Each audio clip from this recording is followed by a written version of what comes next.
It's time to call this meeting of the Convention Center Committee to order. So let's get in order.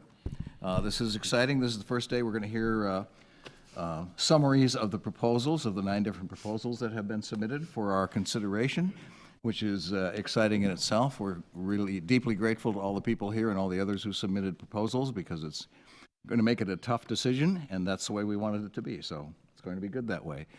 I know Taylor Snelling texted me right before I came. Something came up at the restaurant, but he promises to watch the video later if he can't tune in live.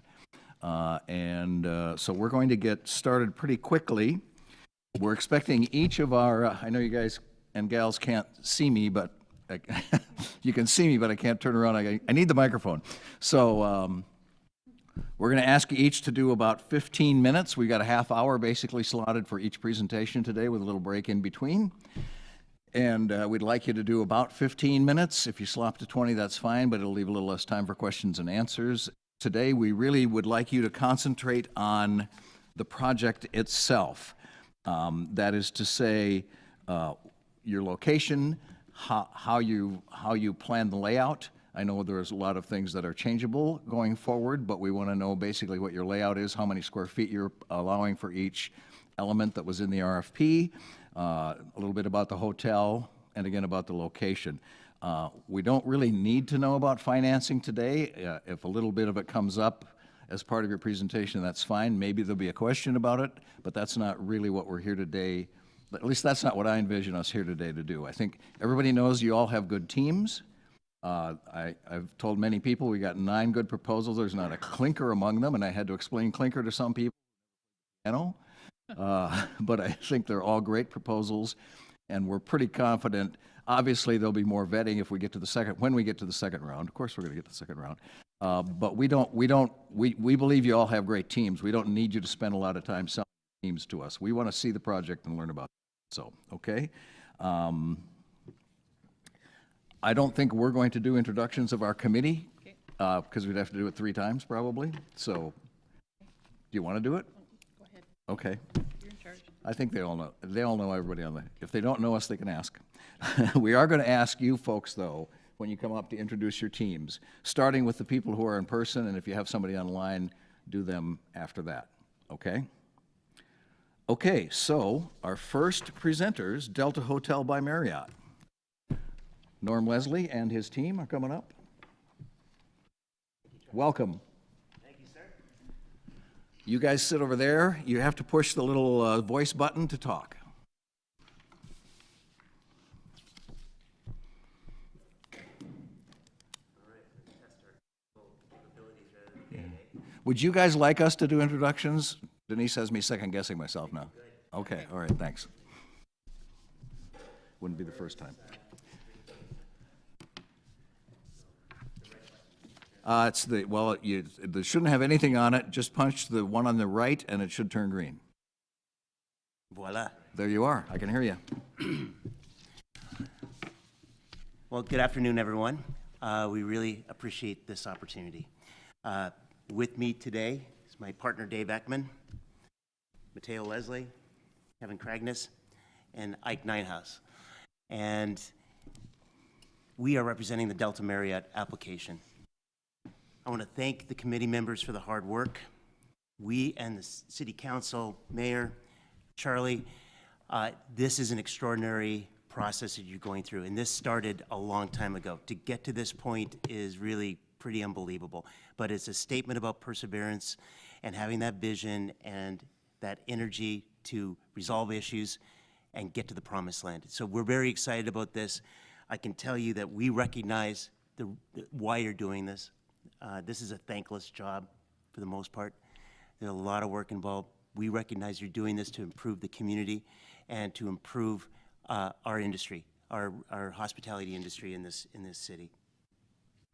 And no matter what your decision is, we will absolutely support it, and we will back you, and we will do whatever it takes to collaborate and make this convention center a tremendous success. That's our commitment to you on behalf of the Delta and National Hospitality Services. I want to say a little bit about our partners to start with very quickly. Our roots in this town go 30 years as a Delta Marriott, and to build that hotel formerly Ramada, now Delta Marriott, it was almost a miracle. The amount of resistance and stressors and economic constraints almost made this an impossible. If we knew how hard it was going to be when we started it, I don't know if we would have actually been able to do it or got through it. So we understand and empathize with what you're doing today, and I feel like we're coming to the table with the same type of commitment and focus on the prizes you have. And names like Ekman, Widmer, Pitzenbarger, Kesselring, my father Robert. That hotel would not have been there without that type of determination, and that is built into our DNA. And that's the type of local connection that you can count on with our Delta application. I'll tell you, we at first were not considering putting in an application. Charlie and I have talked many times, like, how could you ever make that work? Norman, how you can make that work? And the fact is, we really didn't know how to make it work. But when we saw your criteria, when we saw the RFP and the amount of work that went into it, it started to align with, I think we can do something here. And then it went to, I think we have an obligation, a duty to the city and to the convention center, to you, Charlie, to do what we got to do to at least put a package forward. Once we summed up all the components, we became we became excited. I mean, we really believe we have a plan that will make for an extraordinarily successful convention center. So at a mile high, we see this as a community-driven opportunity. But we are going to focus today on the prime location. We sit on 8.2 acres of land, 360,000 square feet of land. Minutes from West Acres. Hey, Norman, can I get Ike to run the presentation? Oh, yeah, yep. Oh, yeah. No. So far, I don't think I've missed anything that would be critical to the presentation, thank goodness. Keep it moving. Oh. There you go. You got it, Ike, from there? Oh, the mouse? He needs to use the There you go, big thing boy. for the modeling. Okay, let's. Thank you. Thank you. Thanks, Dave. He's saved me a million times in the past. He's just one more time. But we see the opportunity of having a location that convention guests and convention organizers are going to see as critical to a successful event. Surrounded by hotels, 12 hotels within a mile, 6 within walking distance, over 1,000 guest rooms. Interesting, 40% of the sales tax collected for the convention center is coming within a walking distance of the Delta Marriott. We see that as critical because the convention center is going to bring in a lot of people. And the more convenient we can make this for our convention guests, the better it's going to be. We're going to have way more demand. We'll get into a little more detail on that, but we see that as a huge upside. In addition to that, you recognized in your outline in RFP that you wanted a hotel, and it's a great idea, and we'll point out why in a second. But in the particular case of the Delta, we have zero speculation as to whether there will be a full-service hotel connected to this convention center, and I think that that's a critical component to our position. What are meeting planners looking for? We've reviewed your criteria, like I said, it meant a lot to us. We also looked to convention planners. We've been in the business for 30 years. We looked to see what are the decision-making components for a convention client and conventioneers. Nearby hotels, 74% rate this as being very important. We have 1,000 rooms within walking distance. Top priority for post-events, restaurants and bars. They want their guests to be able to walk to restaurants and bars and post-events or in between events, and because it adds to the satisfaction of convention guests.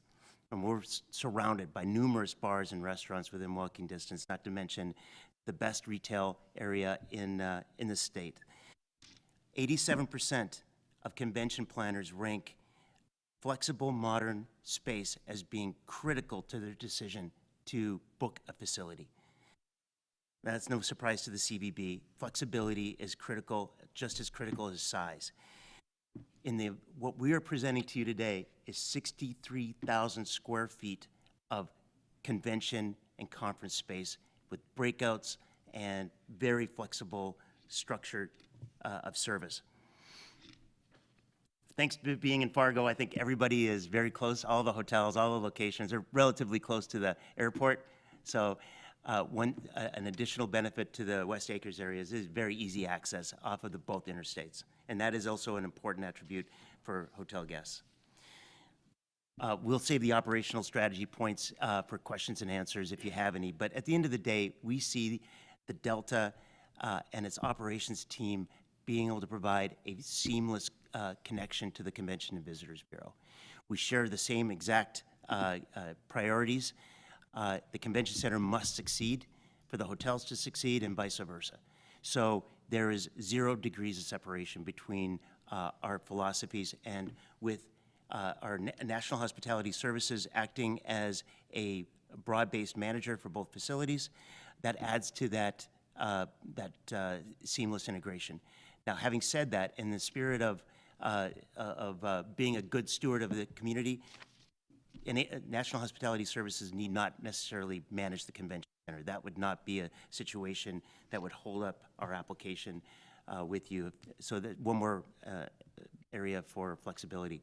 I'm going to sum up a few more things on the location. Is it behind me, the map? All right. No? That's perfect. Thank you. We have a walking score of 70. I didn't know what that meant until just recently, but apparently it's very important for convention guests. They want to be able to walk from one point to another readily, easily. And so what we have done is identified those things that are very important to convention guests that relate to our site. High visibility, easy access to I-29, the 12 hotels within a mile, 6 hotels within walking distance. We believe that this is the single biggest component to the success of the hotel. Clearly you do too, because it's in your criteria and is one of the primary areas we're covering today. So without any further ado, I'd like to introduce David Ekman, my partner in Bridge Hospitality, to go over the plan. Thank you, everyone. I go back one slide real quick to the map, just so everybody knows. If you put an imaginary circle around all of these hotels that are in the city, very close, actually within walking distance, more or less, 35% of the tax generated from the CVB lodging tax is in that circle. If you just go out to 2 miles from that area, from the Delta, 60% of the tax collected is in there. So there's a lot of great hotels and a lot of rooms in that exact area. We think that's important. Okay. So we bring in 2 scenarios today. They're both connected to the Delta Marriott. First one, scenario A, will be attached to the north wing of the hotel rooms at the Delta. So we'll do a little flyover. You get an orientation. So why don't you kind of go to the front, Ike, and just pause right there for a minute. So I think most people know the Delta Hotel is, where the front entrance you'd see. We could attach a convention center meeting the specs, we believe, for square footage, just on a single floor with expansion for a second floor if desired for more space. We could attach it to the rooms. And then there's a parking garage, because we are going to have to take up parking spots existing. We can put a 400 to 500, well, we can even go more if you go higher, but we've kind of modeled a 400 and a 500 vehicle parking garage attached. So think of this in the inclement weather. Someone could park in the parking ramp, and we know that, those are nice to have here. You could walk through into the convention space, pre-function space. You could go and check into your hotel. It's a nice spot. We've got back of house area. We've got loading dock, backup power, multiple entrances. People say, how can it fit in this space? Well, there's 8¼ acres of land where the Delta is right now. So with the addition of the parking garage, we can make this fit nicely. And you could go bigger, but then, of course, the dollars really grow as well. So this is option A, scenario A. Let's go to B.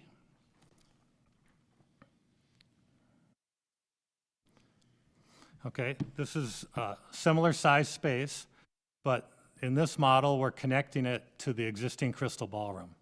Now, there's 23,000 square feet of meeting space in the Crystal Ballroom today, or in the Delta.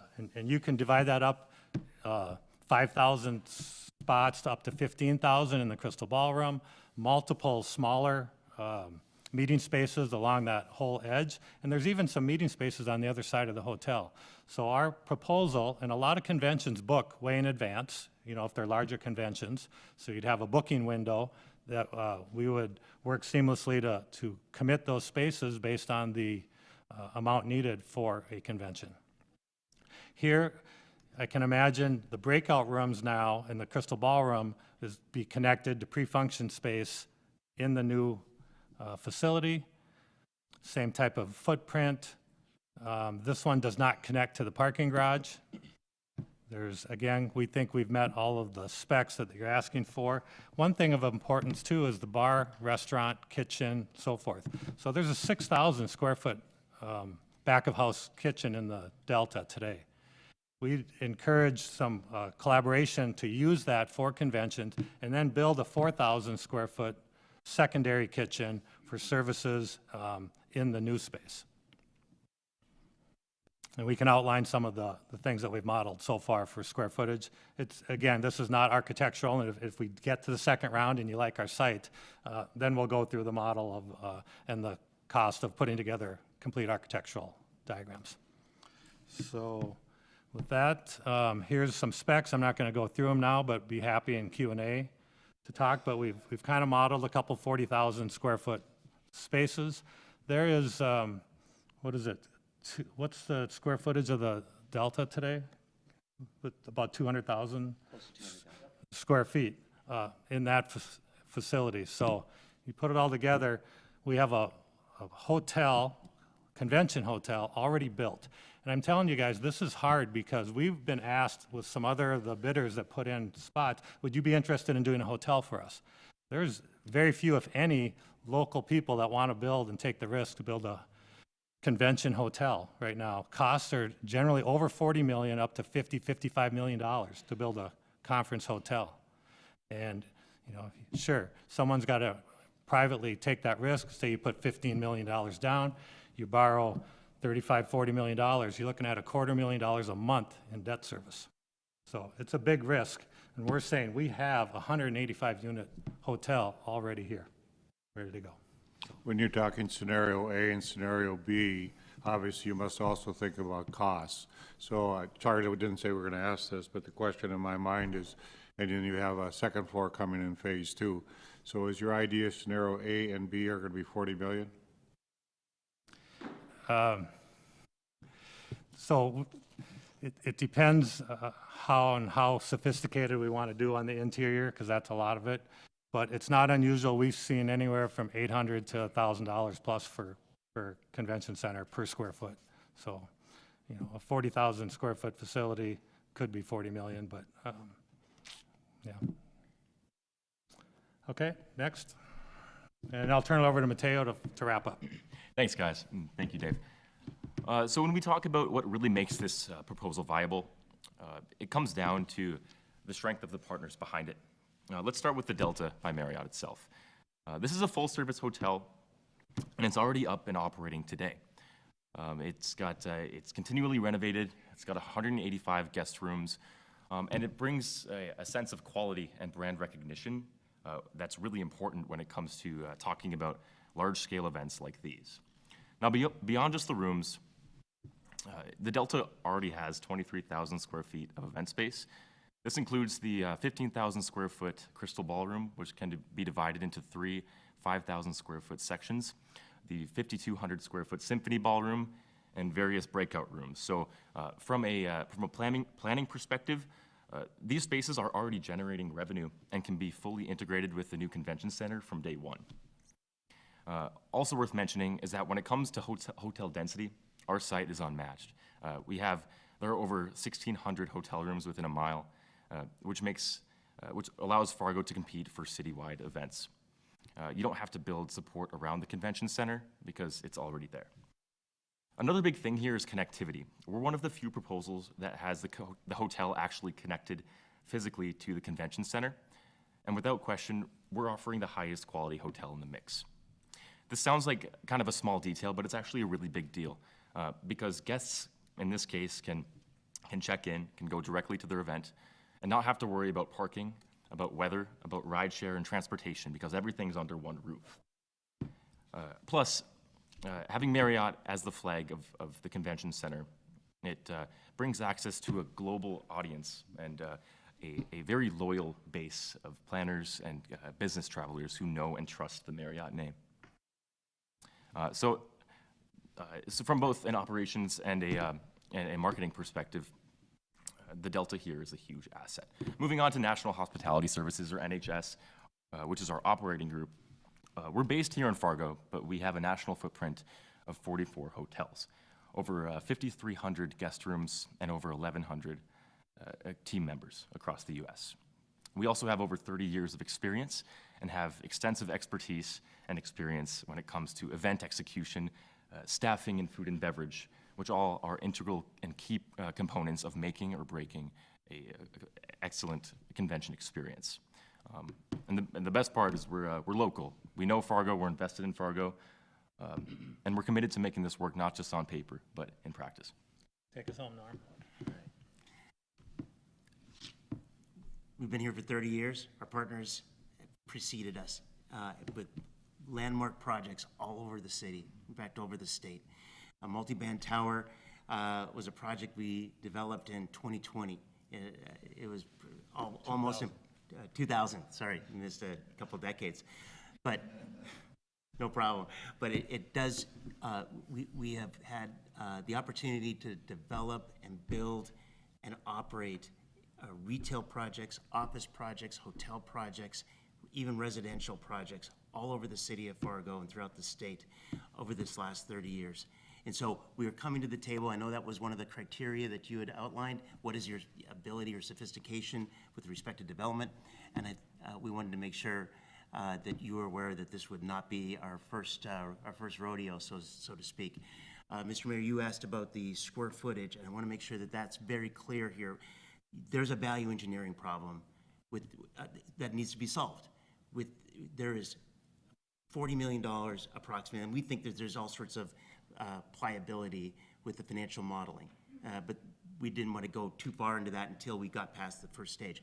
But one of the things we identified is that there's not the sufficient dollars to build the entire facility as hoped, 50,000 square feet of contiguous floor space. When Dave refers to the 45,000, 42,000 feet, that resulted in, let's say, approximately 30,000 feet of contiguous space, which is very significant. It'll be the biggest facility, certainly between Minneapolis and Spokane, but it's not quite to the numbers you needed. So that's why financial engineering meets economic engineering or spatial engineering. And we think the Delta shines in that because we get to 63,000 square feet of complete conference space. We will have a convention center. And we don't know how economically, and we got some great developers who are presenting. So if they can figure it out, fantastic. But we think it's going to be difficult to get everything that's being talked about for the amount that's being, that we see as available through some type of bond offering funded by the tax collections. So sum it up that we are committed to whatever decision you make. We're here looking to build more than just convention space, but to have truly a convention center. And we think that together we can do that. So we'll leave it to questions. So you had parking on there as well, so would your parking norm be separate? You would build it? Delta would build that? Thank you, Mr. Mayor. We have there's economic models that allow for the funding of a parking lot. Paid parking in this situation is an expectation. And with that paid parking will come the ability to potentially utilize some type of instrument like a TIF or some other economic instrument. It would need the city to be cooperating in that. Otherwise, we just can't make that part work within the financial constraints of the 30 to 40 million dollars. So your idea, if you did parking, would be a TIF or a pilot for that? Is that what you're saying? That's correct, sir. Okay. Who else has questions? Yes, Commissioner Pepcorn. So I got a couple. First of all, so the kitchen, you're considering using the existing one, but then also having another one. What was the square footage? Was it 6,000 your existing, and then 4,000 for the secondary? Is that correct? That's correct. Okay, and then the next one was, so land costs, basically, this is land that you already control, is that correct? That's correct. So then basically our land costs would be very minimal. Would that be correct? It depends on the final structuring of the deal, Commissioner. What we have done is taken the assumption that there would be a land lease, just to ease the burden on the funding capacity, and it's a below market land lease. So that's how we kind of kept that cost at bay. Where the parking lot goes, we think that that's probably a fee simple transaction, a transfer of title. And using, again, I think a below market rate, but those are things that we can engineer further. And we can go down a bit of a rabbit hole on that, but it'll be good. We can come up with a good solution. Just one more, and that's the expandability. So obviously, at the beginning, we're constrained by that. In your plans, do you have expandability down the road if we have other things in mind? Dave looked at this site many ways, and the best way initially would be to go up, and I think this 20,000 square feet, Dave? Yeah, we put 15,000 as an option, but it could be it could be another 35, 40,000 potentially. The other thing is that if there's contiguous land that comes up or can be acquired, which is a possibility in the future, we would certainly look at that. Others? Shannon? Good afternoon, gentlemen. Can you talk a little bit one of the assets is that there's meeting space already in the Delta, but we also know that is in high demand. Very difficult already to book that space. So can you speak a little bit to how this is actually advantageous versus hindering that opportunity? Tremendous question, and we have discussed that internally, and the answer is really overly simple, and that's good. Is that the booking window for with the convention center that the CBB uses goes out, probably starts at 6 months for smaller events, but for the larger events, it's going to be 2, 3, and 4 years out. And the booking window for the Delta, as of today, is between 1 month and at most 24 months. So we have the time between now and the time that the project gets in the ground to align our timelines so that we can provide the space you need based on your booking window. We see no problem in being able to meet the spaces that's committed to by the CBB. And Shannon, I'll just add too, similarly with some other sites in the packet, let's say that there's a big ag show and you need a lot of floor space for tractors and all these things. Okay, you can't do that in this space probably. And to say you want the Fargo Dome. Well, it's the same thing happens there. The Fargo Dome is already booked, 100 plus days a year. You have to book it in advance. It really is no different. Yeah, I think just for one of these organizations that books the Delta often, I think the concern that we have is what does that do for the existing partners and the need of that space, and now not having that ability to leverage them. I think it's a good thing, and if we get that much demand for the new convention center and the existing Crystal Ballroom space, I think everyone would be happy. Others? We got about 5 minutes left if we need it, but we don't have to use it. Well, I have one question. We were talking about the cost of the land and a possible land lease. So you're figuring that cost into the $40 million? What we did is we bifurcated between capital and operating costs. So we went with the land lease. Charlie, we allowed for that in the operating expenses of the convention Okay, center. so it's not part of the $40 million construction fund? No, we were trying to find more money for Right. convention space, and we didn't want to spend it on land. Okay, thanks for clearing that up. Yes, sir. In some of the convention centers, we've seen some cost revenue sharing, either in liquor or food or beverage or service. Is that built? I know you guys have looked at the financial model. You guys know how to do hospitality, but is that worked into this? Because Charlie told me that we need a certain amount of revenue to pay our bills, right, Charlie? Yes. So is that built in your models, or is it Delta takes the profits and? Oh, no, well, look at, if we did that, we wouldn't be a good partner with the city and the CVB. There's an economic reality. You want to reserve cash out of that $40 million for just that, operating reserves, so you're not on a defensive position out of the gate. And so we have modeled the convention center. I think we can fine tune it pretty significantly with the CVB's help and the city's help, but we have utilized certain industry standards to project a 10-year forecast of revenue and expenses. And yes, there would be, as we see it, the Delta operating or providing the services of the food and beverage, preparing it and serving it, cleaning up and tearing down. So, but that would be a percentage of revenue, so that it's not a fixed obligation. And I think as to what that amount would be, I think, ultimately determined once we see the full economics, because we have flexibility there. So in some convention centers, we see other restaurants or services able to come into that convention center and serve food. This concept is really Delta would take care of all the food and beverage. You know, Mayor, that's our preference, because I think we can provide a consistent product, a consistent service, and there's no issues with alignability. But I don't think we would not, as a good corporate citizen and our roots here in town, I don't think we would draw any concrete line and saying, hey, no, it's all the Deltas. That's just not in our DNA. That's not what we're about, and I think that would be counterproductive to the CVB's goal here. So I think there is flexibility there. We just want to make sure that there's certain standards, so that if an outside vendor comes in, that there are certain criteria to make sure that our convention guests are treated the way they deserve to be.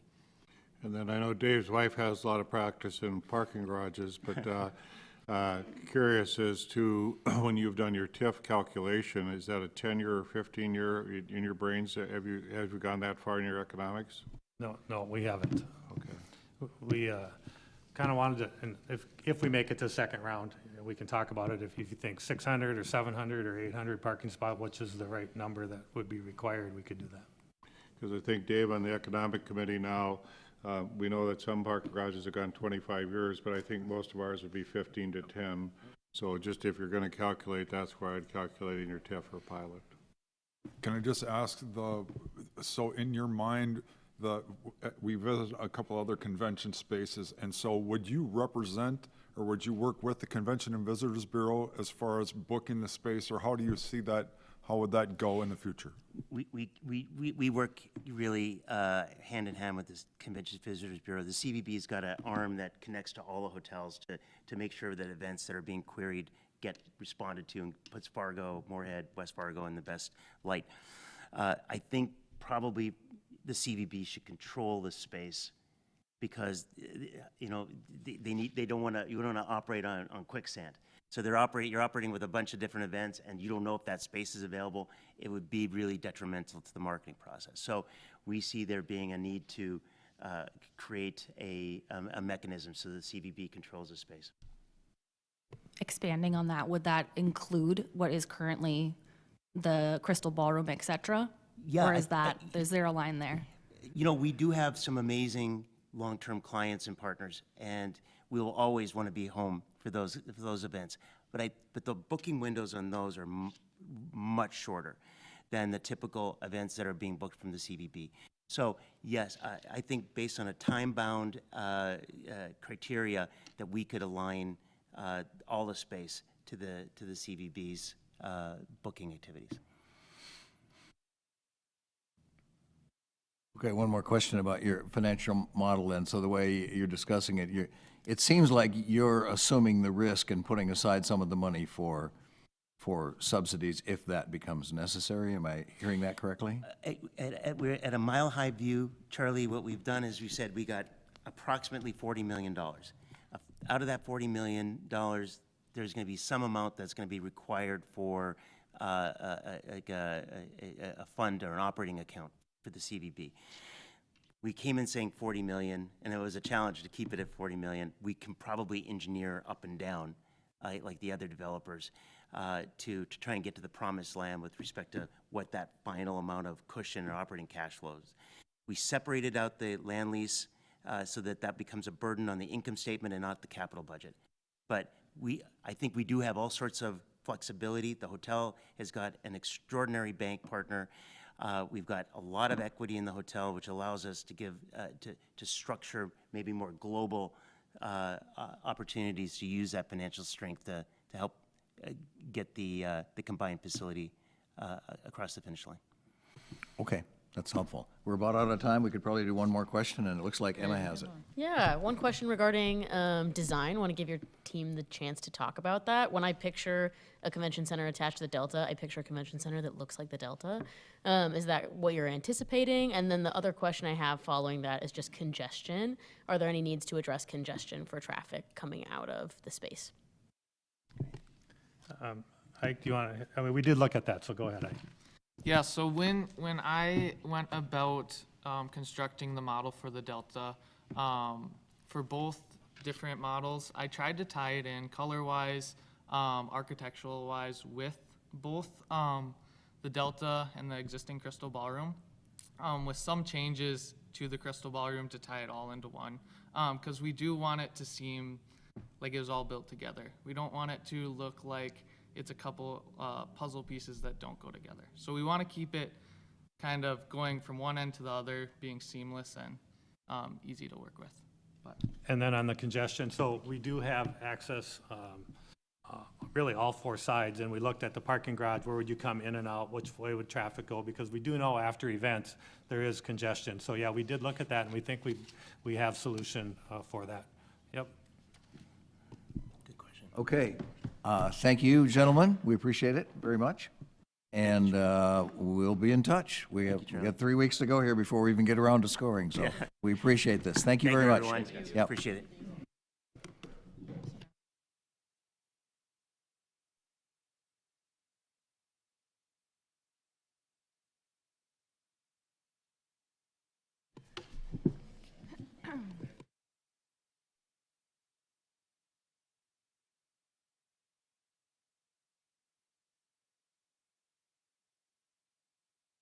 Okay, we're having a little transition. This will take us a couple minutes, so turn off your mics and talk amongst yourselves.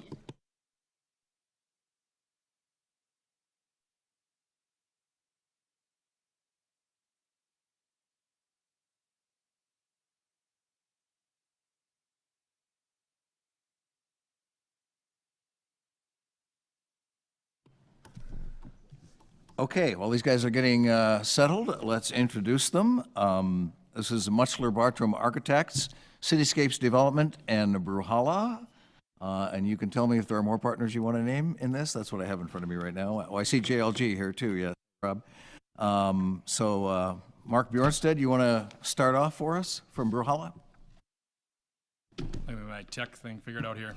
Sure. Actually, I'm going to let Kevin Bartram start us off. Thanks, everybody. We're happy to be here. Appreciate the opportunity to present our concept of the Fargo Convention Center. I'm Kevin Bartram, one of the developers on the project, Mark Bjornstead, and Rob Remark from JLG. And so we'll move through our presentation and have plenty of time for questions as we get through there. We also have several of our other team members in the audience. I'm not going to name them. There's so many of them, actually, and a lot of them are from Drecker, and they didn't bring any beer, but maybe next meeting we'll have them bring some beer. I told you, Darren, you should have brought some. But anyway, the reason I wanted to mention there's a lot of people here from Fargo is because we're almost a totally Fargo team. It's a Fargo team of developers, Fargo team of architects, Fargo team of builders, Fargo team of managers, the works. And we feel very strongly that that's advantageous to this project. I want to talk a little bit about site, and you know, our site is a little, to a lot of people, it's a little bit unusual. And they drive by, they see industrial buildings, they see a gravel parking lot. I've heard comments like, "Why would you want to build in a gravel parking lot?" And I've heard different comments like that. But to us, it's an unbelievable opportunity. We have 31 acres in that area. To develop and to redevelop an entire neighborhood is almost unthinkable in today's day and age, and we have that opportunity before us right now. The Brewhalla site is is very central to Fargo. On the map that you're looking at, the white is Fargo, the blue is Fargo also, but it's the West Fargo School District, and then the area to the left, as you're looking at it, is the city of West Fargo. And we think that that's a very important point to make, and I'll touch on that a little bit more. But the site we have, it's, I mentioned 31 acres. It's an infill site. It's adjacent to downtown Fargo. It's essentially the same as building on a greenfield site, except it's in the middle of town. There's no real difference between this site and a greenfield site, I guess, other than we already have roads and utilities. So there's a lot of benefits to this site. It's shovel-ready. The infrastructure is already there. Everything's ready to go. The central location is key in our mind in that this is a Fargo convention center, and it has to represent Fargo. The convention center we're proposing would stand on its own. It's also got a 160-room hotel attached. It's adjacent to Brewhalla, which has another 42 rooms. So we have about 200 rooms in that area, but we know that there's going to be a spillover effect from the convention center.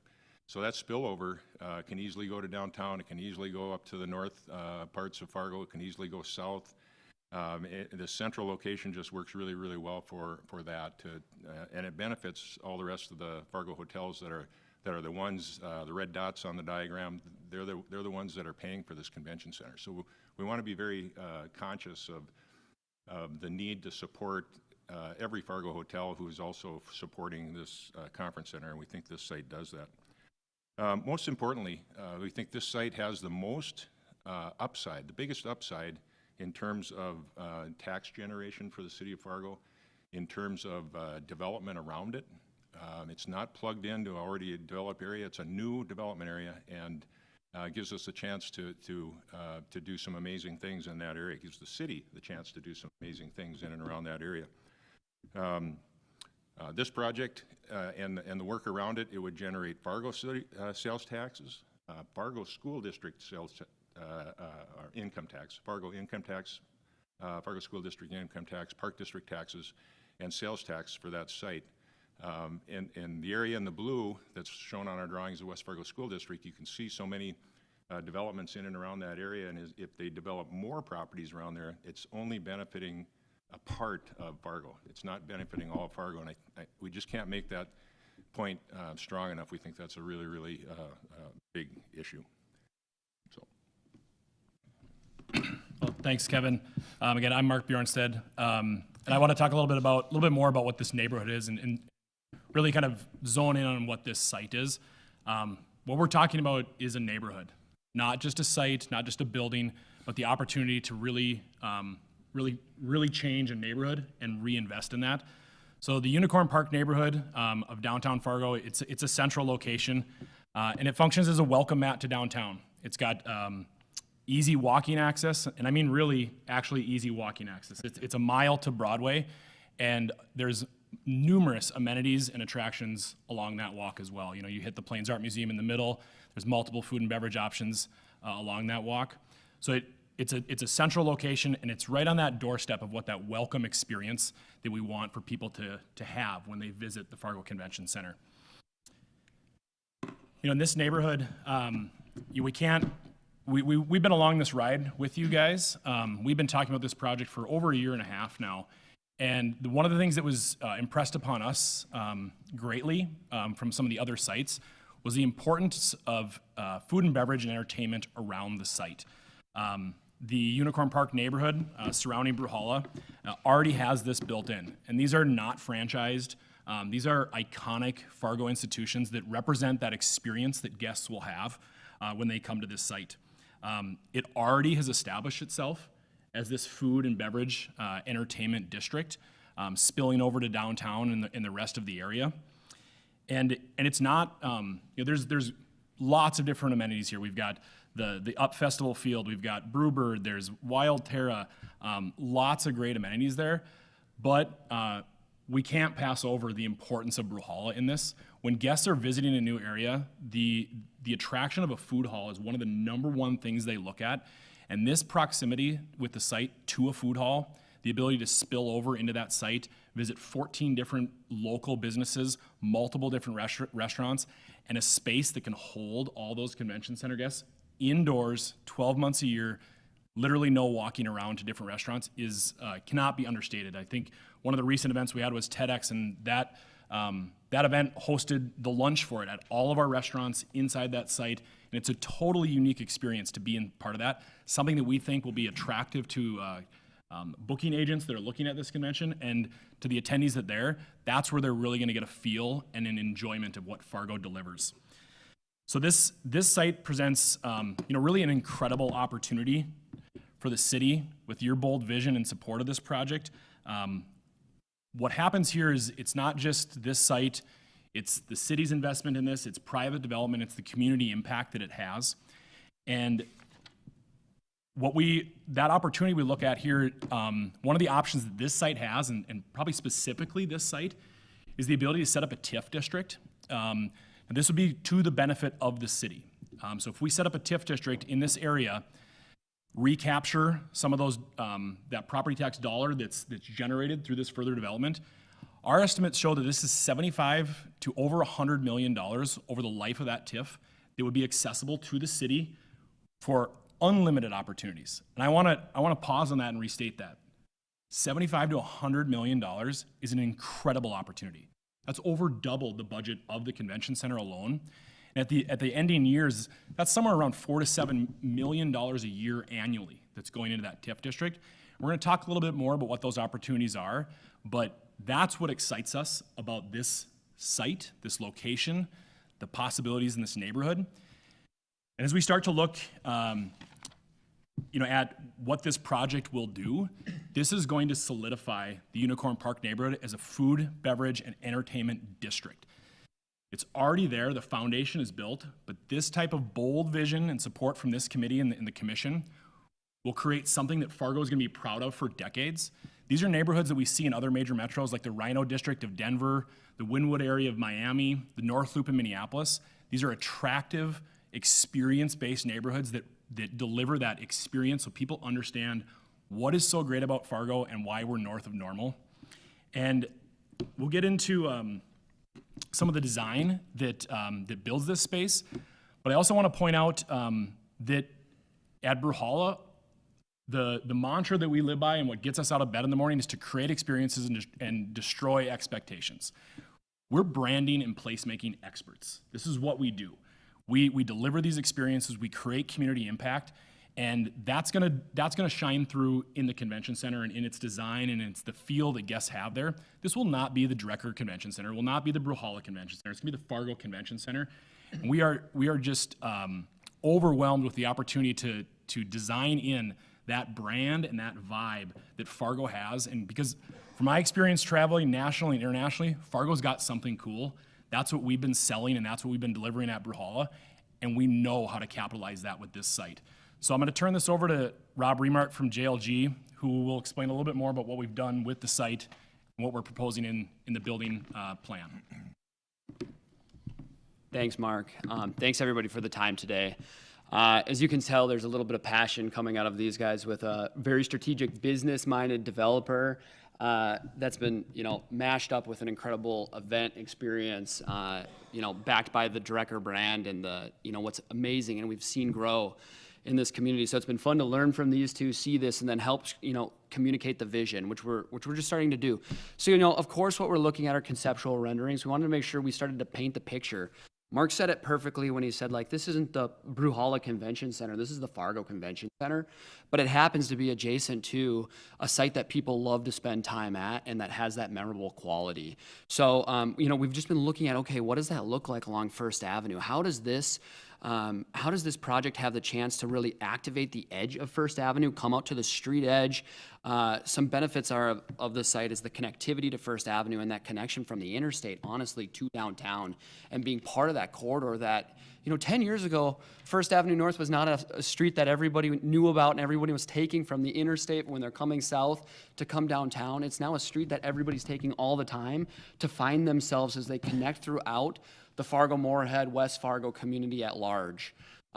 Really quickly, we're seeing that the site has, a very simple strategic ability to expand, to fit the program that has been laid out and the preferred program.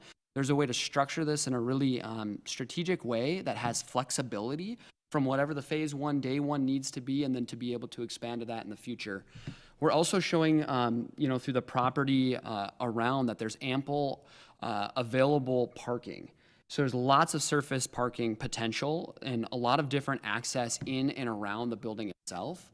There's also very simple and very straightforward ability to support the back of house, the loading functions, and strategically put that in places that matter. So what we're doing here is we're really trying to show that you've got your activated pre-function meeting space on the north side of this building along First Avenue. Imagine that First Avenue becoming a pedestrian connector that just continues to be enhanced through all of the projects and developments that can happen in this area.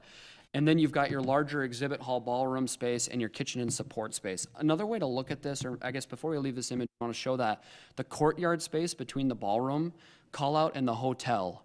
The opportunity to create these microclimates and these other spaces on this site for unique events and activities to be able to be held, and opportunities for tons of natural light, which I think you see and can kind of understand maybe better in section here.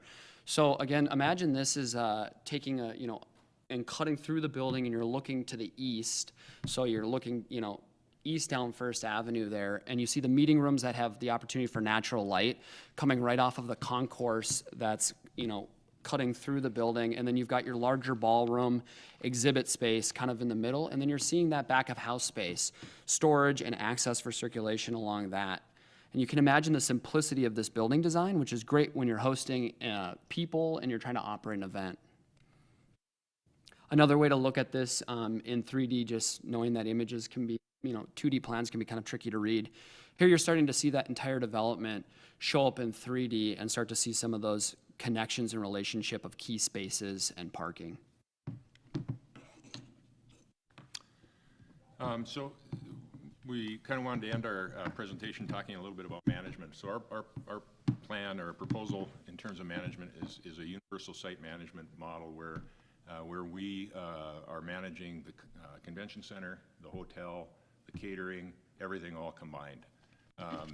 We were impressed by one of the consultants that came into your committee and visited and stressed the need for that, and we could immediately see the reasons for that. There's going to be conventions that are going to come in that are not going to be able to afford the going rate, so to speak, and the hotel maybe has to pick up the slack in order to get that convention into town. And vice versa. There might be something that the convention or the hotel has to discount a little bit in order to get a convention into town. We have to be fluid with that, and we see a lot of potential conflicts to have a national or a different convention center manager, and a different hotel manager. We just think there's just so many potential conflicts of interest between the two entities, not legal conflicts of interest, but just motivation that I need to take care of number one, and our number one is the whole complex, and what's best for that complex I think is going to prove to be what's best for the city as well. So we also think it's going to be a little more economical. If you think about a national manager that comes in, we considered that approach several different times, but if you consider a national corporate company coming in to try to manage this local regional facility, they're naturally going to cost more. They've got vice president levels, manage different regions, they've got corporate offices, they have all kinds of different things. And the last thing we want is somebody calling, trying to book a conference, and our staff has to say, well, just a second, I have to talk to corporate. We don't want that. We want them to be able to figure this out quickly. Our management approach is literally, we're going to have people answering the phone. We're not going to have recordings and things like that. Press number 1 for this, press 2 for this, all that kind of stuff. And we've learned that in all of our businesses. We learned it at Brewhalla. It's going to be you're going to get a person, and you're going to get an answer, and you're going to be able to figure out if you want to book this facility or not very, very quickly. And we want to be able to work with people that way. That's probably, other than Mark, you want to touch on? Yeah, I'll just echo what Kevin said there, that we feel very confident on our previous experience in operating this, that when we look at the financial models, our group is proposing that we would take all the financial risk on this opportunity. And we know there's lots of discussion that would happen on that. But we're confident in what we've already built out there, what we've done with decades of experience in development. And that's the reality for any of the developments that we do, that the developers are responsible for the losses. We're proposing that in this proposal as well, that we would take that risk away from the city and put that on our onus, that we're in charge of booking that facility and managing all of it. This isn't a risk, but this is a value add to the community. And that relies on that falls back on our operational experience, like Kevin mentioned, on flexing revenue centers and loss leading across those different entities. We've got that all built into the operations that we're proposing here. So like I mentioned, our team is excited about this opportunity, what this means for Fargo. We're excited about this neighborhood. We're excited about what this neighborhood is and what we've started to build out there, and with the support of the city, what it's become. But we're really excited about what it's going to be. We see here what this site could look like looking towards downtown, but with bold vision and action, we're talking about opportunities, utilizing these funding mechanisms and what's going on out there, that we could be looking at funding parking garages on the site with built-in mechanisms. We could be looking at site availability for a performing arts center, future food, beverage, entertainment, mixed-use developments on here. And really what we want to leave you with this in this opportunity is that we have the operational experience to do this. We have a passion for Fargo and delivering that Fargo experience. But ultimately what we're truly looking at here is we're not proposing a building.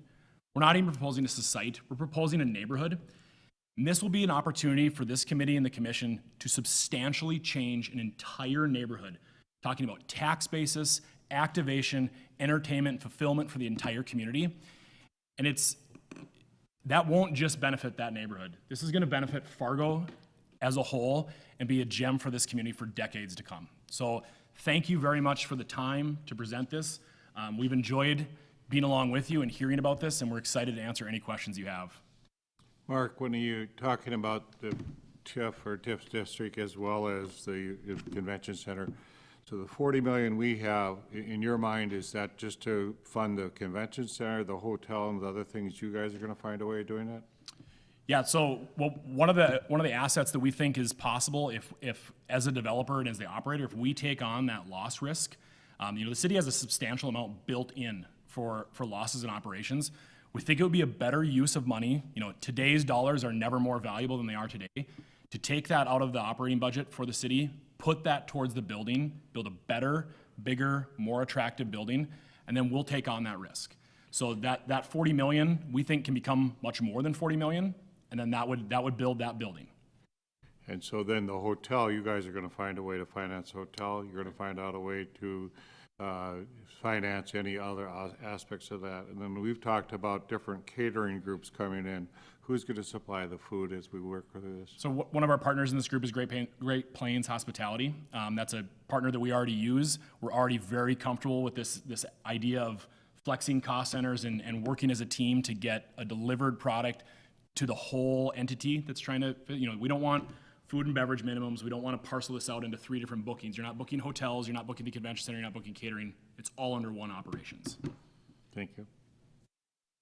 Mark, can you speak to, you mentioned 31 acres of control, but the TIF district would, I'm assuming, be bigger than that? Is that true? And what does that look like that you're looking to capture within the Unicorn District? Sure, thanks, great question. So in the modeling, we're looking at the TIF district being, a block of each side of First Avenue running from 25th Street all the way to University. And that really grabs that entire neighborhood and what's going to happen. I think it's some discussions with the city, with Jim Gilmore's office. There's possibly the opportunity to straddle Main Avenue and expand that a little bit further, but that's a discussion that we're looking forward to have in creating that district so that it can help fund some of this future possibility here. Could you also speak to, I think sometimes questions have come up about the railroad and noise and the impact of that to the experience that people would have with the convention center, with the hotel, full service hotel, and other attributes that you're talking about? Yeah, so I think I'll probably share this with Kevin. Fargo's a railroad town. That's our history. I think one of the greatest things, the experience about being on like the Drecker patio, is when you get to see those trains roll by. It's a unique experience, but we don't want that to affect a hotel guest or the event hall in there.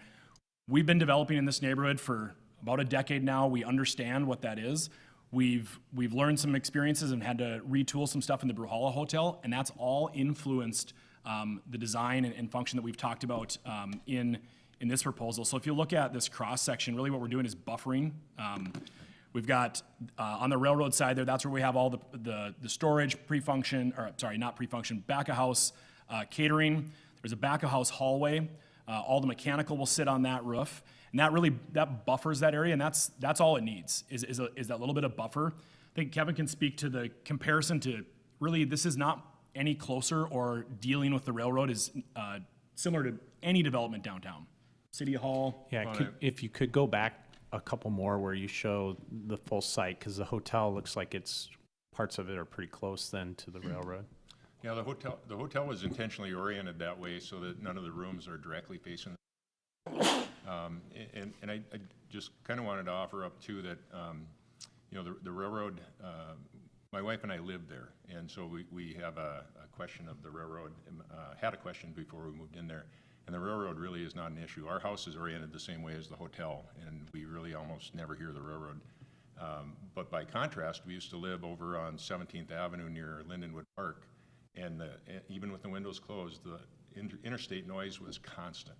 Even with our windows closed, right through the walls, the interstate noise was constant. So, I hear this often about the railroad and some negatives about the railroad, but busy streets, busy interstate highways are way more difficult than dealing with the railroad noise. And I think the design, as it sits right now, really does a nice job addressing any concerns that people would have with noise or other things like that, or distractions.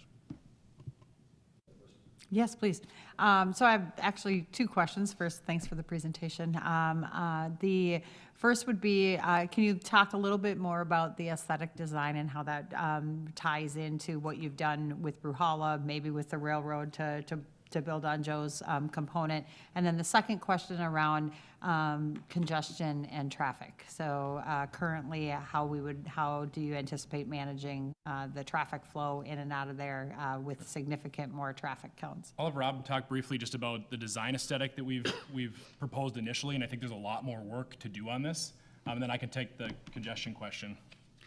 So again, I think, strategy here is to be very strategic with the dollars and very strategic with the planning. So when you look at the design, you're looking at big box space that's pretty raw as you go towards tracks, and then as you go to the meeting rooms and the pre-function space along First Avenue, it's like put your dollars there where it makes sense for the people where they're going to experience them. So not unlike what this team has done at Brewhalla, is being strategic about the type of construction and then being able to leverage the type of construction to build as much square footage as possible while still creating the experience that you want. One of the things that I think is great about this site is that you have the ability to grow all of the spaces in this building. So you could grow your ballroom and exhibit space. You could grow your meeting room space.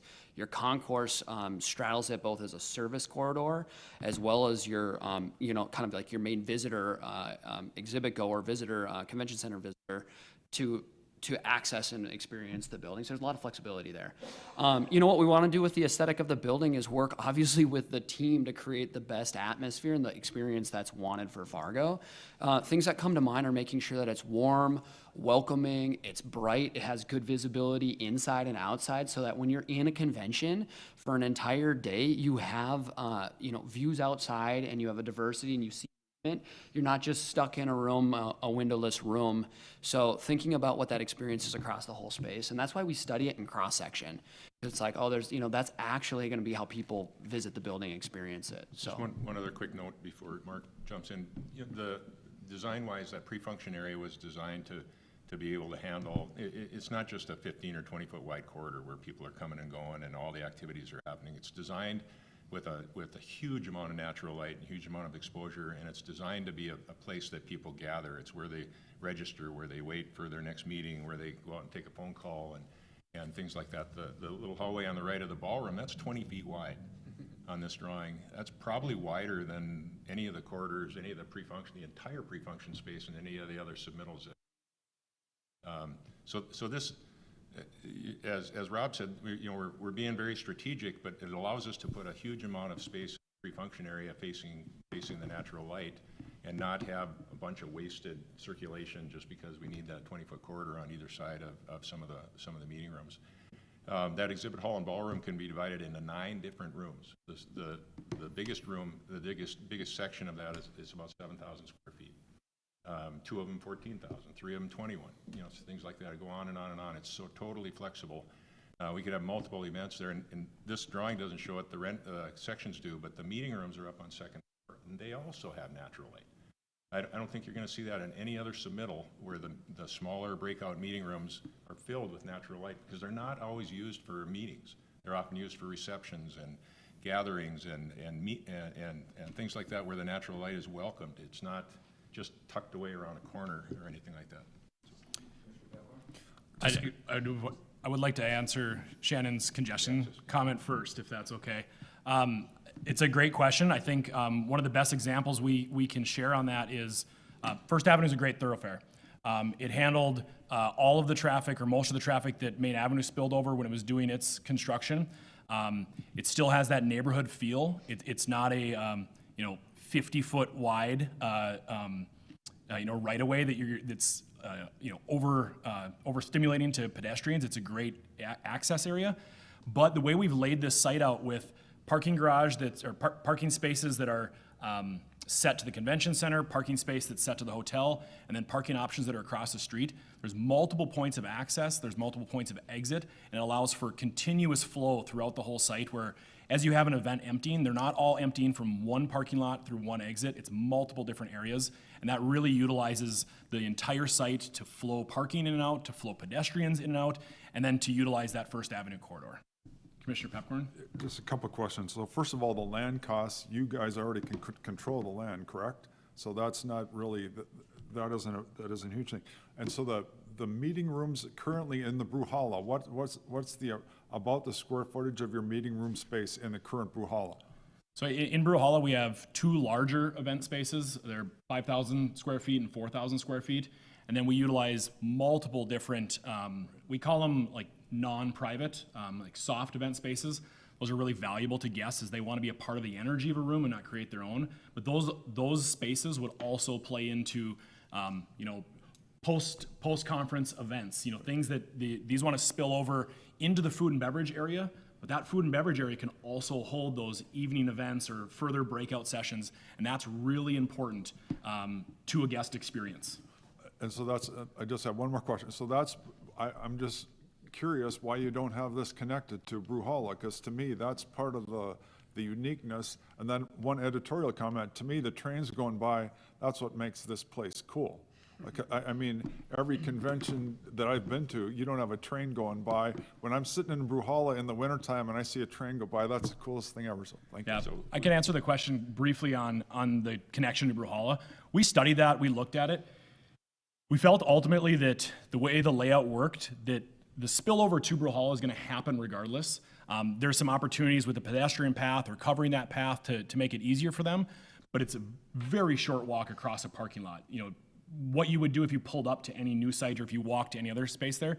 If we connected it to Brewhalla, it really started to pinch in the other flow on the site. There's also a drain easement under that parking lot that really complicates building on that parking lot. So this is this proposal fully utilizes the whole site and offers the best flow. There's a 150-foot storm drainage easement that goes diagonally across that parking lot. That was a big hurdle. Joe has a question. Because this is a redevelopment site, you mentioned shovel-ready. Does that mean that this has all been looked at and there's no contamination, there's no issues on this site that you're going to have to remediate? Yeah, there's already been phase 1s and phase 2s and everything for this site. Yep, it's ready to roll. Okay, the mayor has one more. Hey, Mark, what's the maybe capacity of 2 the more. Brewhalla? So let's say we have 4,000 people at a convention. What's your capacity if we all spilled over? As far as like attendees? Yeah. Yeah, I mean, I think it gets into that 1,000 number. We've, depending on how we utilize the space or break it up, or we're doing it across 2 different floors, it's several hundred people at a time that can be run through that space. You know, the So TEDx one did. Your thought would be people will spill that way, but people also then will spill downtown or spill out to West Acres area, basically? Absolutely. Okay, Emma?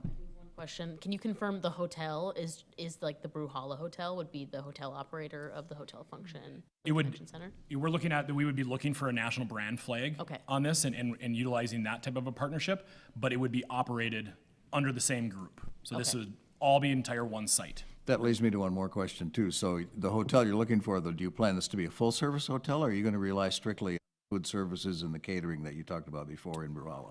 This would be a full-service hotel. We're showing a restaurant and bar that's integrated into the convention center pre-function space as well. So the activation that has is, you know, truly impressive. The connection to the hotel, and that's all first full service. Okay, all right. Last call, Shannon? One last piece. The courtyard, this was a interesting piece. I know in attending a lot of conventions, that ability to go outside and get some fresh air if you're there all day long. Can you speak a little bit to the courtyard, but then also is there outdoor, outside that pre-function space as well, or what are the thoughts there? Yeah, so you can see here the courtyard, you know, just to the left of that blue area. Lots of opportunity to have that really enclosed space, different types of events, you know, gatherings could be out there, types of activations, but then also on the building, you know, we show some built-in outdoor space, the ability to flow out of some of those pre-function or those breakout meeting rooms, and really utilizing some height to maximize the site build, but lots of different options. Okay. The little section on the right side is the office area, administrative office area with a roof terrace, and so that kind of playing on Brewhalla with trying to create as many outdoor opportunities as we can in and around. So. Okay, thanks, everybody. Thank you, gentlemen. Thank you. We appreciate your time. We're going to take a 10-minute break, and then we'll come back and bring up our friends from Enclave. So 10 minutes. Okay, we've been 10 minutes on our break. Thank you all very much for waiting, and I hope you all appreciated it as much as I did. And we'd like to move on. So I think everybody's back at the table, right? Yep. So, and my timer's going off. Perfect. So last presentation of today, only the third of 9, but the last one of today is Enclave, and I'm going to, Austin, I'm going to let you guys introduce yourselves, and I know you have 1 or 2 people online. Just one? Okay, okay. And you know how to turn on your mic there, right? The green, hit the button, turns green. Now you're on. Live. Okay, take it away. I'm Austin Morris, co-founder, co-CEO of Enclave. John Crum, General Manager of Shields Arena. Joe Schneider, Director of Development for Enclave. And Rob Swedberg, Architect with TVS. Okay, go ahead. The floor is yours. Awesome, thank you. Well, thank you for the opportunity. I'm super excited about this. We're thrilled to be here to present, have the opportunity to present the future Fargo Convention Center in Urban Plains. We began investigating this probably about a year and a half ago, and it was an exciting time to figure out how we could leverage our strengths and the market-leading team that we've assembled. So we did a ton of due diligence. We've toured multiple convention centers. We've interviewed multiple convention center operators, managers. We've assembled a list of a pile of questions to try and incorporate in this proposal. So we would design, develop, and operate a market-leading convention center in our community for the betterment of our state, our region. I'd like to keep it conversational, so if you have any questions during it, feel free to ask. If you'd like to document them and wait till the end, that is just fine too. The team that we have with us is Enclave, developer. We've developed $1.7 billion of high-performing real estate projects across the region, both locally and beyond. All of them are experience-based. We care a ton about design, how it feels to our residents, clients, and we love what we do, and we take great pride in it. We have Shields Arena, John Crum. One thing that's so unique for our area is that 95% of arenas like this are funded by cities, funded by communities, and receive incentive and John operates one that was fully funded privately and is amongst the 5%. Super successful. They're awesome at event planning and the sales and operational side, which he'll share. And then we have, he also represents Brandt Holdings, a partner of ours for the last 10 years. And our work with them has been developing over $170 million of real estate within the Urban Plains neighborhood. And one highlight to that I'll share, and you'll see within the master plan, is this is a landowner that is committed to excellence and a 150-plus year plan to create a dynamic, experience-based lifestyle center within the center of Fargo. And then TVS, I want you to introduce yourself later, but we wanted to choose one of the best convention center architects in the world. And they've designed over 100 convention centers and were such a wonderful addition to the team. So the proposal represents a culmination of a lot of due diligence. Our vision is to create the highest performing convention center for our region, for our state, and I'm excited to bring that forward with you guys and this excellent team. Let's start off with location. So you guys are probably familiar with the Urban Plains neighborhood and where the Shields Arena sits. We had an opportunity to look at having the convention center multiple different locations with multiple different partners. We selected our team with Brandt and TVS this location for a variety of reasons. As a 20-year real estate development veteran, you look at this area and go, oh, I have Veterans Boulevard, one of the highest retail traffic corridors in South Fargo. I have 45th Street on the other side. I have 2 interchanges onto I-94, the highest trafficked interstate.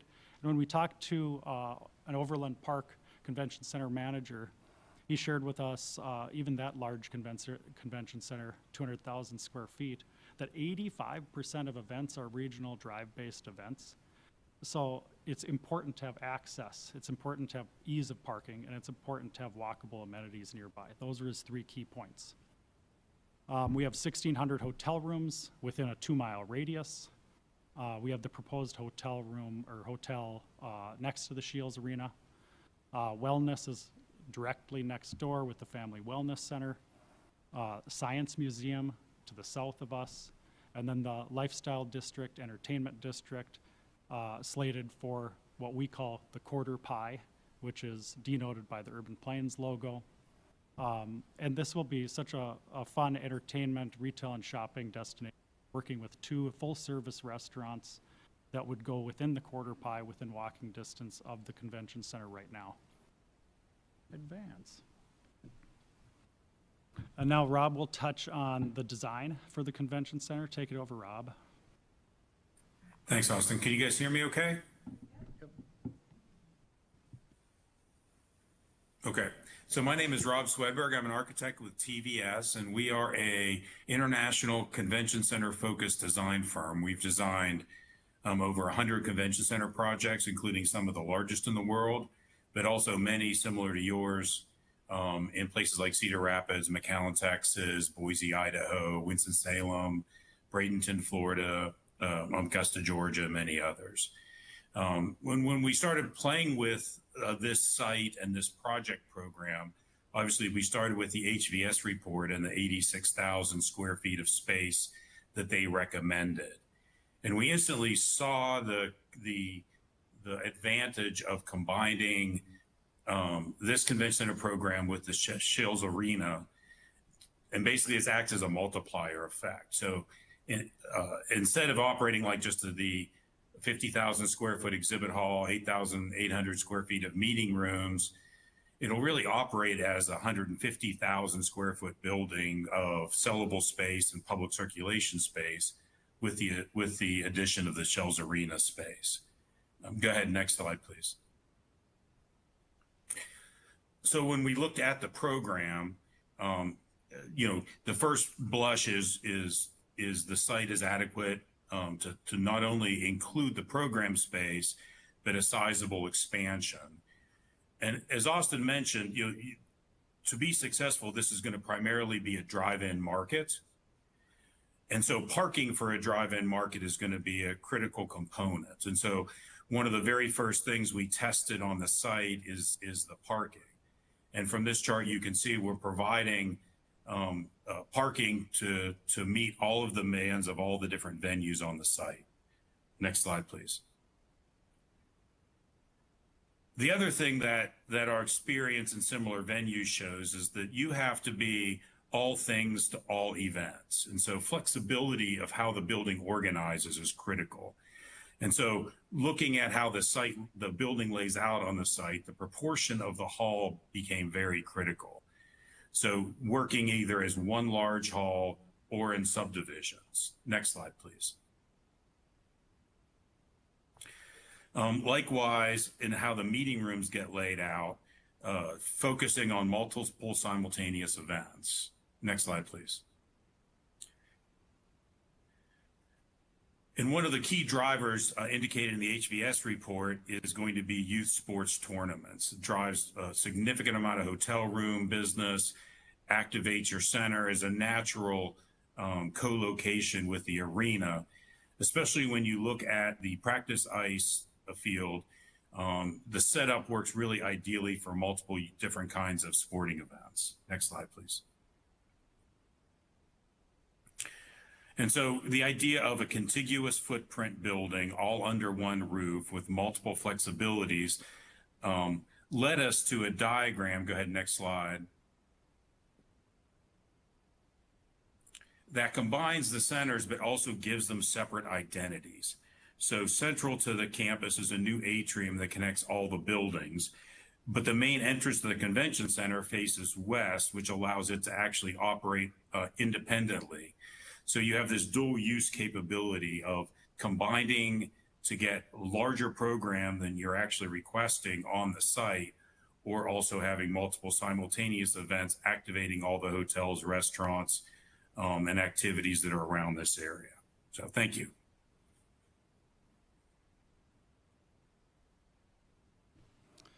Now, we'll turn it over to John Cram. One important item that Rob mentioned is look at that site plan. It's exciting that we have one of the largest parks next door to the convention center for outdoor activation. And the pedestrian feel between Shields Arena and the convention center is amazing. Now, John's going to touch on the operational efficiencies for the operation with Shields Arena and the convention center. And it's super fun, I think. Yeah, thanks for having us. I mean, this project excites us from an arena standpoint. We would propose that we'd be the managers of this. Currently, we have partners with most people in this room. We've worked with the CVB, and we appreciate the grant when we got Farmers Union Insurance Center built. That was the only public funds that were used. But that speaks to, I think, our ability to manage projects financially responsible. For those that don't know, the arena was built without public funds. It had a maybe financial burden to start, but right now we've been operating highly successfully. We've been in the black for many years, and we've done that through a very strategic approach to how we manage, by a little leaner approach than maybe a national management company would be. We currently operate over 100 events a year, mainly in the sporting world, but we do get into the convention business, the gala business, and we look to just expand that. We have a current staff that we would just build upon. We have a sales staff that would partner with the CVB. I do think it's important that they take the driving force of how to bring in the right conventions, and then we fill in and supplement after that. But the amount of events that we currently turn away because we don't have space is the target we'd go after. A lot of those are sporting events today, but if you remember, we used to have an ice fishing show that couldn't fit in our building, couldn't fit at the Fargo Dome due to blackout dates. Those are events that we'd bring back to this, and we look forward to that. I think with the current partnerships that we have, we can really build upon that, and we can make something unique. I think having the total campus allows a lot of flexibility. We're highlighting the use of Farmers Union Insurance Center, but when you think about that main building, well, it opens a lot of avenues from the size of this convention center. If you think of a breakout space, or you're doing a full meeting, and then you need an auditorium or a theater type room that you're gonna come over and have a national speaker, it works well. From my standpoint, I would just be thrilled to see this get developed out there. I also think with the blank landscape we have in Urban Plains, there's a lot of potential for that entertainment district field. You probably noticed the hotel component shifts over to the east piece of that. We are going to ensure that that gets connected to the main building, because we think that is needed. If you're gonna add 150 rooms, we can't expect them all to be filled by the convention center, but youth hockey, force hockey, other events are gonna help that be a viable hotel option going forward in the long run. Food and beverage will be controlled by us. We do expect to have preferred partners that would come in. Currently, we already are working with Urban Foods. We work with Holiday Inn.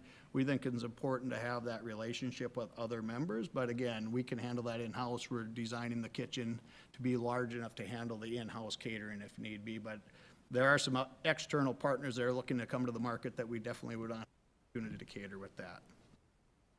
Questions from a management standpoint. If we move on, we'll have deeper discussions of how that would look like, what would be the agreements with the CVB partners, and who gets first right of refusal, who gets the first opportunity to book, and what window of that is. When we talk to Overland Park, for example, their convention center is booked out 18 months in advance. They only book 18 months in for private events, and we had envisioned something like that because we want to go after the national or the large regional center spaces that we think they would fill this place quite nicely.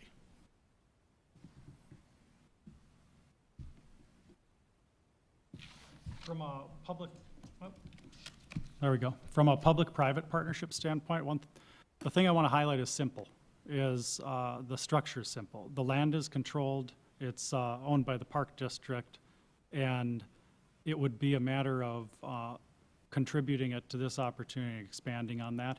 So from a land cost perspective, that'll be, I think, amongst the most efficient. From a shovel-ready perspective, utilities are all in place.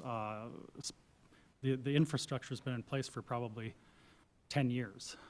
So it's relatively simple to conceptualize how we could go through whether there needs to be a zone change to public use. It's currently zoned commercial, but it's also an allowed use within commercial. So very simple.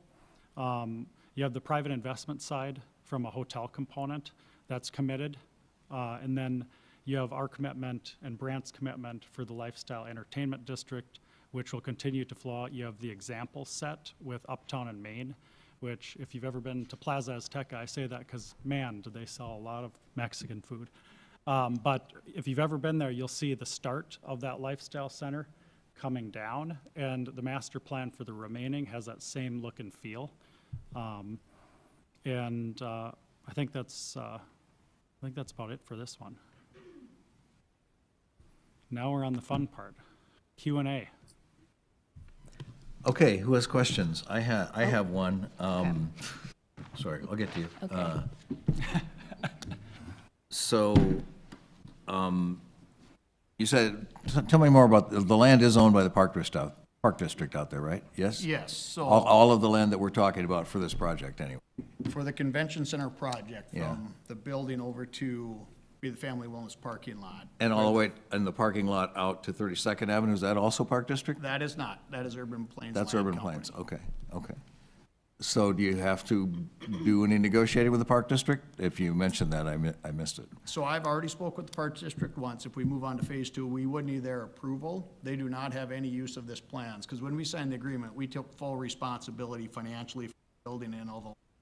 When we went to add on Farmers Union Insurance, it was a simple approval that they allowed us to expand. I would anticipate that that would happen again. With the addition of the new ice sheets, I don't ever expect more ice, so this really would fill out this site and Yeah. finish off this. So your agreement with the Park District covers all the land you're talking about for Correct. this project? So, okay, got it. All right, Mallory? When it comes to the sheets of ice, between those two, do you have a plan, especially when those are being used? We know like the Fargo Force is a busy season. Sheets of ice are hard to come by when hockey tournaments are in town. When those are being used, I know it's maybe not as conducive to do the covering to have a convention in there. How does that work when you're bringing in larger conventions that need that additional space? So the nice thing is we control the full schedule for the Fargo Force and others, and from a covering standpoint, we need about 8 hours. We do that on a regular basis with conferences and also with concerts. Right now, we'll do a concert to a Force game or vice versa, so I don't see that being a concern. We are willing to move our dates from a Fargo Force standpoint to whatever needed, depending on the convention coming. I don't anticipate more than 5 or 10 national conventions that would take up this full complex. If there's more, that's a great problem for everybody, and we'll deal with that when it comes to that If point. we get 5 or 10 a year, you're going to have to expand it, probably. Yeah, okay, so that was, I kind of had the same question, but the conflict would occur sometimes It if could we needed occur. any of the ice, yeah. Yep, and if you go back to what Rob talked about, we're designing the convention center to be very similar to what we did with Farmers Union Insurance and Shields Arena. I could see a forest game and a convention operating together. For example, we have a Shields University event that's happening September 11th. They're going to end their event at 6, go right to our exhibition game at 7 o'clock at Farmers Union. Take that in. It's going to be 100 people. I could see the same thing happen at convention, takes in a forest game after the event is over. Yeah, I mean, you could, so theoretically, you could cover the Farmers Union ice and use that for exhibit space and still have a game going on in the main arena, no Correct. problem, right? And vice versa. We do a forest game and a high school hockey game or a private event. From a contiguous space question, though, it'd probably be more convenient to use the Farmers Union since it's on that side, so, okay, Mallory? My only question was logistics of flow of people from knowing the convention, or excuse me, the hotel is on the east side of the building, and say you do have something going on in the main Shields Arena, you know, knowing that there's a flow of people going into the game and some convention goers going across to the hotel and back. I guess my question is just like, how is that flow considered? Yeah, we have a designed walkway out in front. Yeah, we'll have a designed walkway out in front of the main building that will go to the gym. We'll also have connectivity inside, but to your point, if there is a major event, concert, forest game, they'll have to go outside, and we're discussing should that be covered or enclosed or not. So this is all surface level parking, is that correct? Correct. Okay, and then as far as I think there's been the finance question asked on like tax increment financing or some others. Can you speak to your thinking about additional financial tools? Yep, I can touch on that a little bit. So the hotel component would likely from but for test component, need some form of assistance, at least on a temporary basis. We'd need to evaluate pro forma fully, but we anticipate that could be a need, but the rest of it will require no form of incentive. And then the one unique component of this, that quarter pie, was approved by the state from a primary sector designation standpoint. So there could be opportunities depending on what ends up going there we look at it like the city would look at it. In the end, if we're going to do something that results in a much higher intensity from a real estate tax base standpoint, that would be the only rationale to go to the city and say, hey, we have this exciting opportunity, let's look at this together. Okay, other questions? Yeah, Commissioner Pepcorn. So one is the food service. Right now, do you have food service? And then is your vision with this, would the food service be within the hotel and then serve from there? Can you talk a little bit about that? Yeah, so we currently do offer food service in Shields Arena, but we'd design a new in the convention center to service that space because we are not built right now to handle large food service catering, and we use outside partners for any gala or major convention right now. And another one is expandability. So down the road, if we have other, obviously with that much flat parking, you have lots of potential to expand in multiple directions as far as, would you say that's correct? Correct. And if you look, there's a dotted line, you could see number 14, that's another 25,000 square feet that we could expand to the north, which when you think about it, that's a third larger than what we're proposing already. So it could get to 75,000 in the main hall. To be clear, I have the same question I had of the last group. Your hotel, though, you're talking about a full-service hotel that would have a bar and restaurant, but you're not necessarily tying them into the catering. Correct.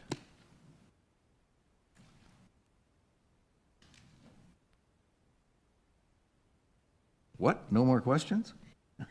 So, and you don't need, you're not looking right now at needing a parking ramp, just to get that out of it. We've talked about all the surface parking you have. Right now, you don't need it. Is there a moment in the future where that would happen, depending on development of the quarter pie? I think how we approached that was based on the RFP and based on the budget and based on the need to provide sufficient space, that the only way to accomplish that would be surface parking at this time. If down the road, if there's something exciting from an intensity, entertainment, something that really would draw additional visitors that made sense to visit with the city about. I don't know what that would be, but we don't need a parking structure. If in 10, 15 years there's something unique, or we expanded the convention center by double and needed to take care of parking, could it be a possibility? Maybe, but I don't see it based on this current design. Okay. Where's your hotel on the map, Austin? It's across from the Urban Plains Park, so where it says 28 cars Okay. on the east. And then in the past, we've talked TIFs, pilots, something like that. Is the intent that you would have to have some type of TIF with this as well? I think on the hotel, you'd probably need something like that for 150 room full service. But for the project itself, you wouldn't need that. No. So you can build the size of that convention center for 40 million? I think the 40 million component, we're committed to doing that. We've done, I'll give you examples. Every single project at Urban Plains was designed specifically to be on time and on budget, and we accomplished that.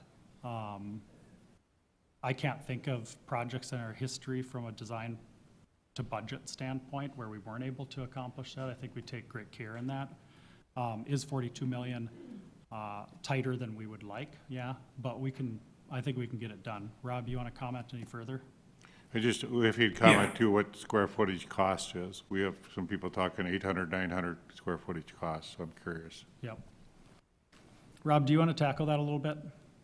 Sure. I think the key to maintaining the cost here is twofold. One is a simple one-level building, no vertical circulation. It's also nested up against the arena and practice ice.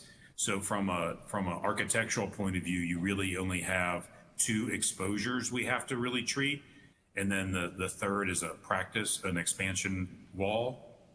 So I think that obviously in this market, costs are always a concern. But I do think that we have a realistic chance here of making this work in the budget with this layout, especially with no site costs in the mix.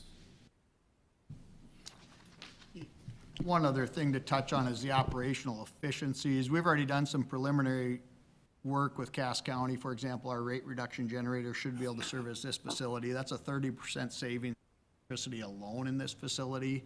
I think some of the other infrastructure pieces we have can help, because it's one thing to build it. It's another thing to operate it efficiently and try to be responsible on that standpoint. And I think we can really exceed in that realm by attaching it, by leveraging what we currently have. We have a company that's going to review, can we take the excess heat from our ice plant, which we produce all winter, and pump that in to help produce even more energy efficient in the convention center. That's a win-win. That helps us get rid of heat that we dump all winter long, repurpose it, and heat a convention center. John, following up on that, is there any revenue sharing with catering liquor at the site for the convention center? Yes, we do envision that. That would, in my mind, come once we get to a final contract agreement look like. So we have leveraged Ken Wachter, who's with the Resch Center in Green Bay. He was the one that spearheaded that project, developed it, and he's given us guidance on the management agreement, and that's what they do. They oversee the full operation. They share back a certain percent back to the city. They have been in the black from day one, so we feel he's a great asset on our team.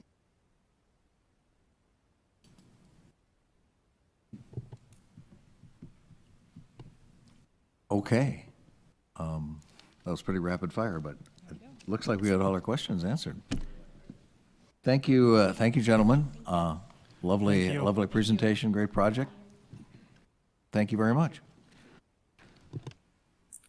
Thank you. Committee, stick with me for a minute. Yeah, thank you, Rob. Appreciate it.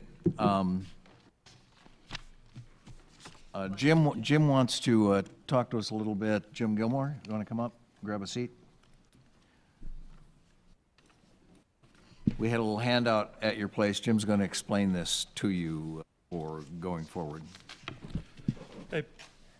The scoring will be done through this bonfire system, and I think you should all have access to that. We didn't want anyone to start scoring until after you hear the final presentations.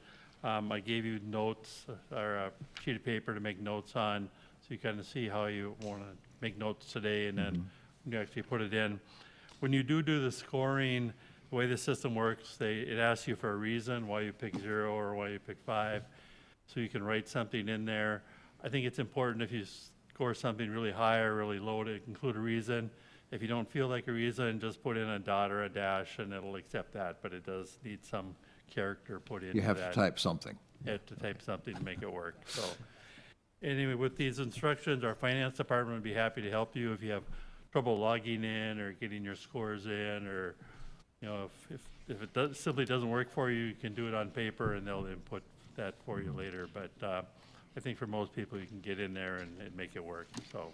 Yeah, I guess my idea is you probably wouldn't start scoring until after the last presentation. Correct. Yeah. And then, but what we see here at the next meeting after everyone's scored, that's going to be the average. Right? We're not going to see the individual scorings? Yeah, you'll see the average of all of them. I don't know that you want to get into all the details. I don't, no. Okay. The other thing we'll do is the consultant will be set up, we'll get their scores, so then you can look at your average. Right. Plus what the consultant scored them. Yeah, So- speaking of that, I did assign the contract for review by HVS, so they'll be taking care of that too. And they'll score separately, they won't be in the average, we'll be able to compare them. And we can have him, if we want Tom to come to a meeting, we can. I mean, Mayor, just from the consultant, we'll ask him to get it done by the same deadline as you on the Sure. 17th. Yeah. So, and I think I've apprised him of that, but I will for sure if I haven't already. I just signed the contract today, this week, and I heard from him today, so they're getting going. And he has all the criteria. He has he knows what the scoring is going to be. So then, after the third of these meetings, so 2 weeks from now, then the next week, hopefully we'll have all our scores in, and then we'll have a discussion. And argue with me if you want. This is an open forum, and it's all up to you, but I think we'll look at what the scoring is, and then we'll have a discussion. And I don't think we should probably think we're going to narrow it down that first meeting. 2 meetings, maybe 3, we'll see how it goes. And I think ultimately we'll pick the top 3 or 4, depending on where we think there's a bubble in the scoring, and after some discussion of that. So, but I would envision at least 2 meetings of discussion before we make a final recommendation to the city commission, which will basically be recommending to itself, right? So. They're not all here. I know, yeah. Well, you're all named. Anyway, so that's kind of what I see happening. Anybody have any argument with any of that? I think we'll want to take that much time to discuss, and I hope that the scoring ends up determining what the top 3 or 4 are. I think there's room in discussion for people to make a couple of movements here and there. I don't know, we'll see how it goes. Commissioner? I don't have any comment. I was just agreeing with you, Oh, Charlie. okay. You're good. But I will say, so you said we're just recommending to ourselves. That's not true at all, because everybody here has very I good know. perspectives. Right. And I think it's going to be very difficult, because these 3 sound great to me. So. Yeah, it's a good thing we got 6 more to go. Yeah. And so, but this is great. I think it's going to be very tough for all of us, and that's a good thing. Yeah, no, I understand. It's not just the 5 of you that will get to realize it could be. I'm just joking. Okay, sorry. So, no qualms with the discussion portion. Just know that, again, emphasizing that we're not entering anything into bonfire. Is that what it's called? Bonfire until after the last one on the 5th of September. We are not meeting the 12th, but you do have until the 17th, the following Wednesday, to fill out your scoring for all 9 proposals. So we'll meet then 2 days later to discuss, and like Charlie said, it might take a few weeks after Yeah, that. okay, so we are taking the 12th off. I'm sorry, I forgot about that. So so it'd be the 17th and then the 23rd? 24th, yeah. No? 19th. Yeah, Friday's the 19th. You said the 17th. That's when the things are due. Yeah. It's on a Wednesday. But we're taking the 19th off, and then we'll. I'm sorry, we're meeting on the 19th. We're taking the 12th off. Yes. Okay. Gotcha. Anyway, Did anybody not get Charlie's? I know Shannon had mentioned she did not get the updates to the calendar invites. Did anybody else not get those? have you changed your email? Okay. I just wanted to make sure that everyone, I Not mean, on if it's on purpose. your calendar, that helps, but if anybody else didn't get those updates, I wrote a note, so we'll figure it out, but I'm sorry, Shannon. Okay. Any other questions, comments? All right, thank you all for your attention. Shannon? Charlie, just one last thing, just for clarification, because I asked this of Eric. So when we do get into the scoring, all individual scores are subject to open, like it's open to the public, the individual scores, or just the aggregate score that comes? It is all open to the public, Okay, individual and the aggregate.